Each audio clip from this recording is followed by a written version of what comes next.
नमस्कार। आज हम बात करेंगे प्लास्टिक मनी के बारे में, जिसमें आता है एटीएम। और एटीएम में हम लोग डेबिट कार्ड और क्रेडिट कार्ड यूज़ करते हैं। तो आज हम लोग समझेंगे डेबिट कार्ड और क्रेडिट कार्ड कैसे काम करता है, और साथ ही साथ यह भी समझेंगे कि डेबिट कार्ड या क्रेडिट कार्ड पे मास्टर कार्ड, वीज़ा या रुपे क्यों लिखा होता है, इसका क्या महत्व है। तो जो एटीएम है, इसका पूरा नाम है ऑटोमेटेड टेलर मशीन।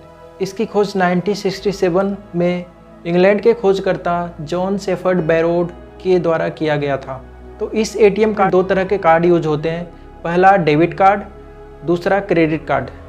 अब हम बारी बारी से दोनों कार्ड के बारे में समझेंगे। तो आइए पहले समझते हैं डेबिट कार्ड क्या होता है और कैसे काम करता है। जो डेबिट कार्ड होता है वो हमारा खुद का पैसा निकालने के काम में आता है। आप इसको ऐसे भी समझ सकते हो, जो पैसा हम बैंक में जमा करते हैं तो उसको हम आसानी से डेबिट कार्ड के थ्रू एटीएम से निकाल सकते हैं। पहले ज़माने में क्या होता था, जो भी हमारा पैसा बैंक में रहता था तो उसे निकालने के लिए हमें पर्सनली बैंक में जाना होता था, या तो बैंक में जाके फिर हमें एक पावती भर के वो पैसा हम निकालते थे, या तो चेक के थ्रू हम निकालते थे। लेकिन इन सब प्रोसेस में कुछ लिमिटेशन रहती थी। लिमिटेशन क्या रहती थी कि हमें बैंकिंग टाइम में ही पैसा निकालना होता था। पब्लिक हॉलीडे हुआ, बैंक का हॉलीडे हुआ या संडे हुआ तो उस दिन हम पैसा नहीं निकाल पाते थे। जबकि एटीएम में ऐसा कुछ नहीं है। एटीएम से आप 24/7 आप पैसा निकाल सकते हो। संडे हो, दिन हो या रात हो, किसी भी समय अगर आपको पैसे की ज़रूरत पड़ती है तो आप डायरेक्टली एटीएम में जाके पैसा आप निकाल सकते हो अपने डेबिट कार्ड से। अब एटीएम के फ़ायदे क्या हुए। सपोज दैट कि किसी बैंक के ब्रांच को खोलने के लिए सरकार को इंफ्रास्ट्रक्चर तैयार करना होता था। नई ब्रांच को ओपन करने के लिए वहाँ पे स्टाफ की ज़रूरत पड़ती थी, बिल्डिंग की ज़रूरत पड़ती थी। तो इसमें सरकार का बहुत ज़्यादा पैसा लगता था। अब इतने ही पैसे में सरकार चाहे तो 50 एटीएम डिफरेंट लोकेशन पे लगा सकती है। काम तो सेम वही होना है, क्योंकि एटीएम से आप पैसा निकाल भी सकते हो और पैसा डाल भी सकते हो। तो इसमें सरकार का बहुत ही ज़्यादा फ़ायदा हुआ और लोगों को भी इसमें काफ़ी ज़्यादा सुविधा हुआ। जगह जगह पे उनको एटीएम मिलने लगा, जिससे वो किसी भी समय, किसी भी दिन, किसी भी टाइम पे वो पैसा निकाल सकते हैं। डेबिट कार्ड का यूज ऐसा है कि आपके खाते में जितना पैसा रहेगा आप उतना ही पैसा निकाल सकते हैं। सपोज दैट कि आपके खाते में अगर 2 लाख रुपए है तो आप 2 लाख ही निकाल सकते हो, उससे ज़्यादा नहीं निकाल सकते। तो आप आसान भाषा में समझ सकते हो कि डेबिट कार्ड का जो यूज होता है खुद का पैसा निकालने के काम में आता है। जो आप बैंक में अपना खुद का पैसा डालते हो या रखते हो, वही पैसा को आप निकालने के लिए डेबिट कार्ड का यूज़ करते हो। डेबिट कार्ड क्रेडिट कार्ड की तुलना में काफ़ी ज़्यादा सिक्योर होता है। जो डेबिट कार्ड होता है इस पर 16 अंकों का कार्ड नंबर होता है और उसके सामने आपका नाम रहेगा, इसका एक्सपायरी डेट रहेगा। इसके पीछे 3 अंकों का CVV होता है, जिसको बोलते हैं कार्ड वेरिफिकेशन वैल्यू। अब मान लो अगर आपका डेबिट कार्ड कहीं खो जाता है और अगर किसी के हाथ में लग जाता है, वहाँ पे कार्ड नंबर भी है, उस पर एक्सपायरी डेट भी है, नाम भी है, CVV है। अगर वो ले जाके डेबिट कार्ड को एटीएम में यूज़ करता है, फिर भी वो पैसा नहीं निकाल पाएगा, क्योंकि इसमें 4 अंकों का एक पिन होता है जो कि कॉन्फिडेंशियल होता है, और वो पिन आपको याद करके रखना है, कहीं पे लिखना नहीं है।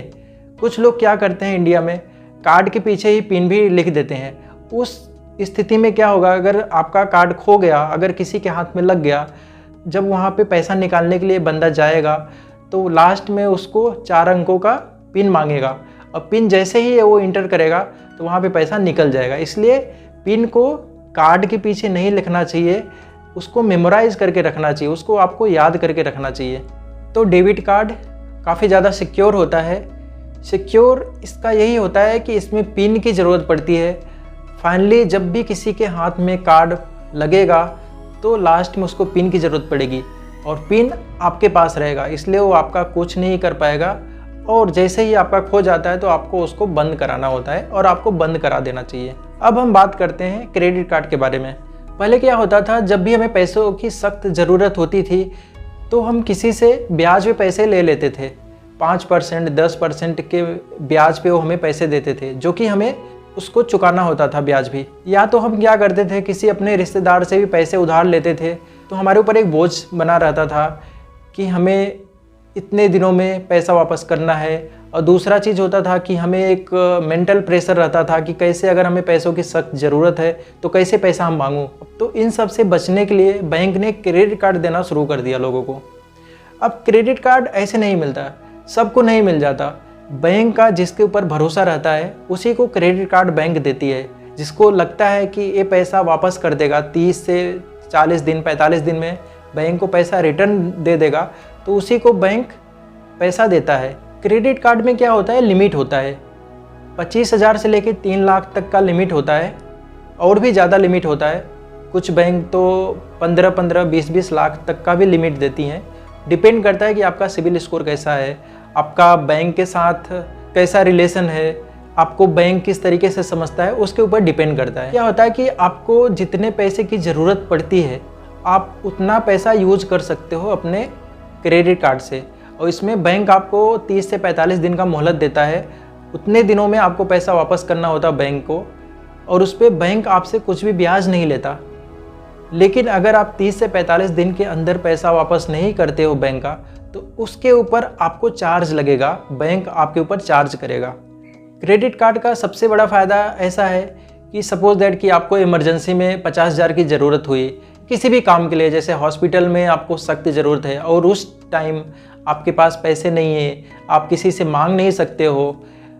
अगर आप किसी से उधार लेते हो, कोई बोलता है कि वो आपको ब्याज पे देगा, तो उस जगह पे क्रेडिट कार्ड का आपका यूज आ जाता है। आप क्रेडिट कार्ड वहाँ पे यूज कर सकते हो। क्रेडिट कार्ड का आपको कैश में आप यूज़ नहीं कर पाओगे। ऐसा नहीं है कि आपने क्रेडिट कार्ड के थ्रू आप कैश निकाल के और किसी को पैसा दो, ऐसा नहीं होता है। क्रेडिट कार्ड का यूज आपको कार्ड के थ्रू ही पेमेंट करना होता है। एक स्वाइप मशीन होती है, उसके थ्रू आपको पेमेंट करना होता है। दूसरा, क्रेडिट कार्ड का यूज आपको बिल पेमेंट करने में यूज होता है, शॉपिंग करने के लिए आप यूज कर सकते हो।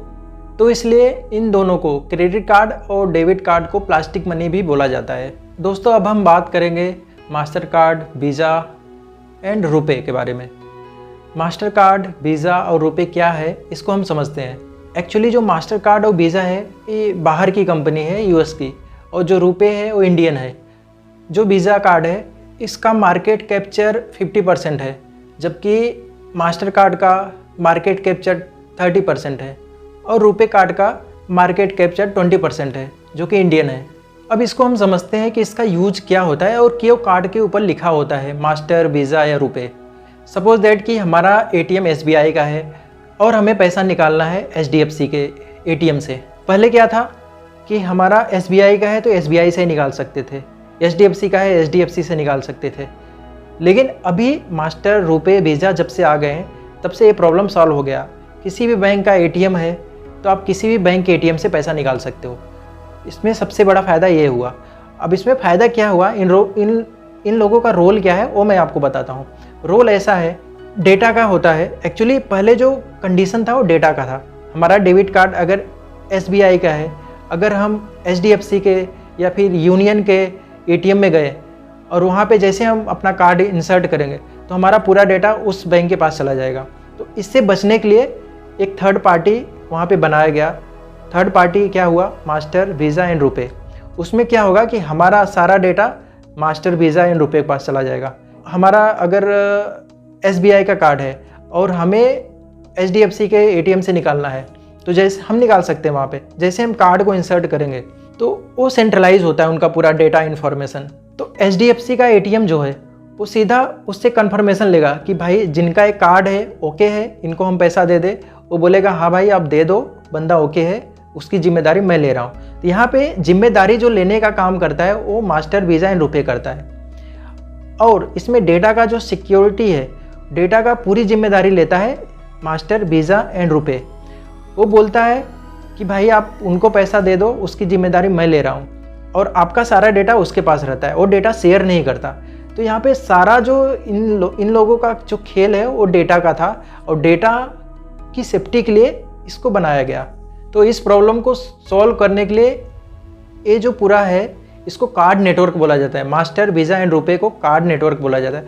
6 अप्रैल 2019 को भारत सरकार ने मास्टर और वीज़ा को बोल दिया कि भाई इंडियन का जो भी डेटा है वो आप भारत में आपको इनका स्टोरेज बिल्डिंग बनाना है, आपको डेटा इधर ही रखना है। ये लोग क्या करते थे, पहले जो भी डेटा होता था अब डेटा क्योंकि इनके पास चला जाता था, ये डेटा पूरा उठा के ले जाके यूएस में रख देते थे, क्योंकि इनका पूरा इंफ्रास्ट्रक्चर, इनका पूरा बिल्डिंग, डेटा स्टोरेज सब यूएस में है, अमेरिका में है। लेकिन भारत सरकार ने बोला कि आपको अगर यहाँ पे बिजनेस करना है तो डेटा आपको इंडिया में ही रखना है, आप यूएस नहीं लेके जा सकते हैं। और इसके लिए भारत सरकार ने उनको अल्टीमेटम दिया था 22 जुलाई 2021 तक का। भारत सरकार ने बोला कि 22 जुलाई 2021 तक आप अपना यहाँ पे स्टोरेज बना लीजिए, आपको डेटा इधर ही रखना है अगर आपको हमारे साथ काम करना है, कंटिन्यू करना है। लेकिन 22 जुलाई 2021 तक मास्टर और वीज़ा ने अपना डेटा स्टोरेज यहाँ पे नहीं कर पाए। उसके बाद से अब आपको मास्टर और वीज़ा का कार्ड आपको नहीं मिलेगा। जब ये लोग अपना डेटा सेंटर यहाँ पे बना लेंगे तभी आपको मास्टर और वीज़ा का मिलेगा कार्ड। जो मास्टर और वीज़ा है सबसे ज़्यादा जो इंडियन यूज़ करते हैं, इस पर इसलिए यूज़ करते हैं क्योंकि ये लोग सीधा बोलते हैं कि हमारे कार्ड से आप इंटरनेशनल शॉपिंग भी कर सकते हो, इंटरनेशनली आप यूज़ कर सकते हो।